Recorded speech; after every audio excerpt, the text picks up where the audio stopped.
Assalamualaikum warahmatullahi wabarakatuh. Sebelumnya, perkenalkan nama saya Nurwanti dengan NIM 252100091 dari Prodi Bahasa dan Sastra Indonesia. Di sini saya akan memaparkan sebuah video tentang makannya mikir yang dijelaskan atau yang narasumber dari Najwa Shihab. Tugas ini saya ambil sebagai mata kuliah untuk memenuhi tugas UAS keterampilan menyimak oleh dosen Ibu Aurelia Saktiani MPD. Baik, kita lanjut saja simak ke video berikutnya. Assalamualaikum warahmatullahi wabarakatuh.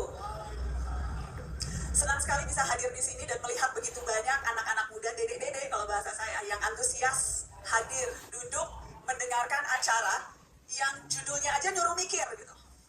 So this is a really membesarkan hati. Judulnya makanya mikir, panduan untuk hidup lebih bahagia. Saya mau bilang 287 halaman yang ditulis oleh dua adik saya ini rasanya betul-betul buah olah pikir yang mendalam. Mereka menuliskan pemikirannya dengan hikmat. Karenanya saya mau memulai, tadi katanya saya diminta bikin opening remarks. Saya mau memulai remarks ini dengan menggunakan kerangka berpikir atau framework yang mereka tuliskan dalam buku ini. Kita semua hadir di sini melalui serangkaian proses pemikiran. Saya ada di sini sore ini, tadi datang kurang lebih 20 menit yang lalu, berdiri di sini lewat serangkaian pertimbangan yang saya ambil.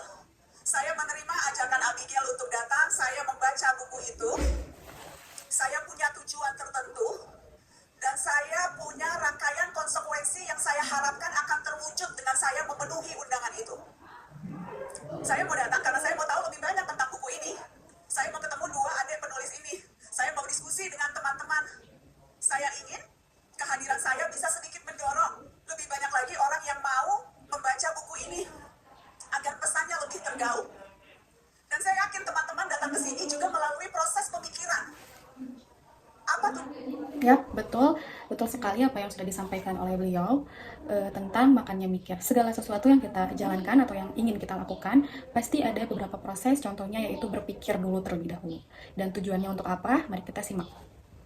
Tujuannya datangnya sama siapa? Kenapa ini jadi prioritas? Seperti tadi saya bilang, Sabtu sore enaknya goleran, pakai daster, nonton Netflix, lanjutin drakor, atau nonton Squid Game season 2. Tetapi kalian memilih untuk datang ke acara yang nyuruh mikir. Ada hitung-hitungan cost dan benefit kan? Seperti yang sudah Najwa Shihab jelaskan di sini, seseorang yang berpikir seperti ala kadarnya itu bisa menjadikan efek kebalikan untuk dirinya sendiri. Nah, bagaimana dengan orang yang misalnya berpikir dengan dia memang ingin berpikir untuk kedepannya?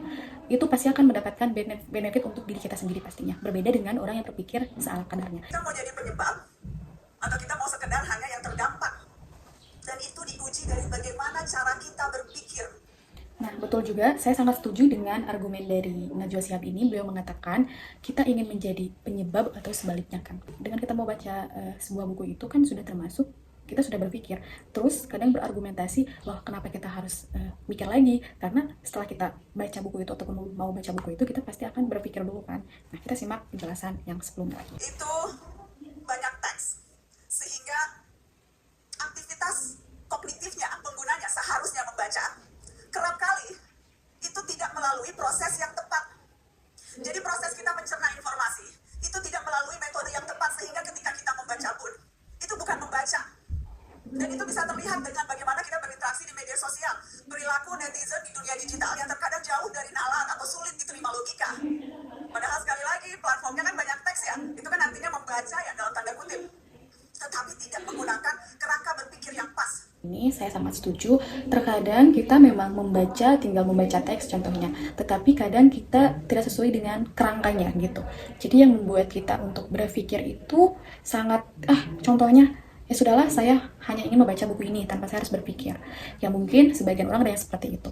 Tetapi dalam proses berpikir juga kita harus ada kerangka dalam pemikiran kita sendiri. Baca headline, baru baca kutipan yang viral, baru baca rentetan komentar, kita sudah merasa menguasai seluruh persoalan, kita sudah merasa bisa menyimpulkan segalanya. Dan lagi-lagi kita merasa sudah berpikir. Nah, yang sudah disampaikan Najwa Shihab, sangat penting kita mempunyai kerangka. Kerangka itu apa? Kerangka itu seperti kita menyampaikan sebuah informasi dalam diri kita sendiri. Itu. Dan menindaklanjutinya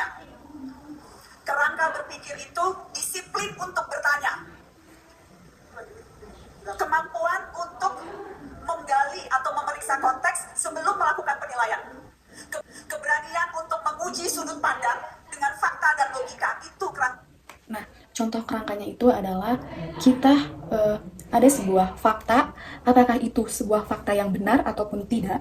Nah, dalam kerangka itu adalah salah satu cara disiplin untuk kita bisa berpikir. Bagaimana caranya menyelesaikan persoalan, bagaimana caranya menyelesaikan urusan atau tantangan. Baik, dari video tersebut saya sudah mengambil kesimpulan ya tentang Makannya Mikir. Ini salah satu buku yang bagus juga, sangat bermanfaat, beredukatif untuk diri kita sendiri gitu kan. Yang saya ambil dari video tersebut adalah berpikir itu penting yang pertama. Kenapa penting? Karena apapun yang sudah dilakukan oleh kita, walaupun kita sudah berpikir untuk melakukan hal itu, tetap saja kita harus bisa berpikir dengan cara disiplin. Harus ada kerangka untuk berpikir. Dan untuk apa kita harus ada kerangka disiplin seperti itu? Harus ada kerangka mikir. Mikir tidak perlu harus ada kerangka atau apapun, tidak seperti itu. Karena menurut saya pun, saya sangat setuju dengan apa yang sudah diucapkan dengan beliau.